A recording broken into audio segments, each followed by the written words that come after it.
Hi, I'm Chastity Vicencio with Medium Rare here at the Game Developers Conference in San Francisco. We're here to talk to women and people of color in the gaming industry and to discuss diversity amongst game developers.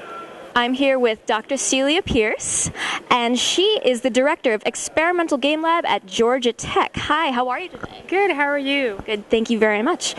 So in 2005, the IGDA reported that only 11.5% of the game developers were female, and just under 17% were people of color. So do you see those numbers changing, and how do you see the state of diversity in the game industry today? Well, I want to give one qualification to those numbers because it's actually worse than it sounds.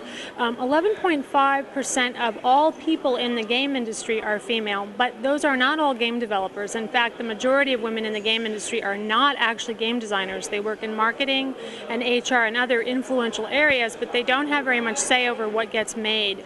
So I think that's a really important distinction to make. How do you see the current state of diversity in the game industry? Well, they're actually in the process of doing a new survey this year, which I think is good because it's been 6 years since the last one. Just from looking at the people around me, I honestly don't see that big of a change in the last 6 years.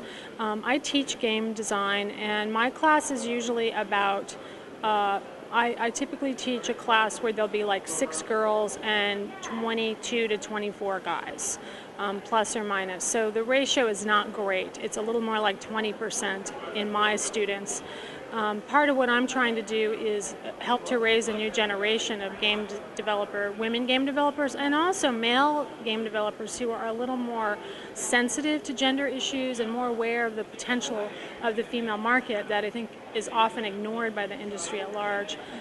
I should also add that I'm the festival chair for Indiecade, and I think independent games is a very fruitful area for women and minorities because it's an area ripe for innovation, and also everybody is making the games they want to make instead of the games that a marketing executive is telling them to make, and I think that's going to really help to create a more inclusive style of game design across the whole industry. Do you know about any organizations that are promoting diversity in this game industry? Well, there's a couple of obvious ones. Women in Games International. There's also a Women in Games group in Europe that's very strong and really trying to push things forward. There are a number of academics who are doing research. There's a great project out of Michigan State called Investigaming that they've actually published a book with all the gender research that had been done. This is about 2 years ago, funded by the National Science Foundation. The NSF in the U.S. is actually putting funds together for women in IT, so we're benefiting from that on the academic side.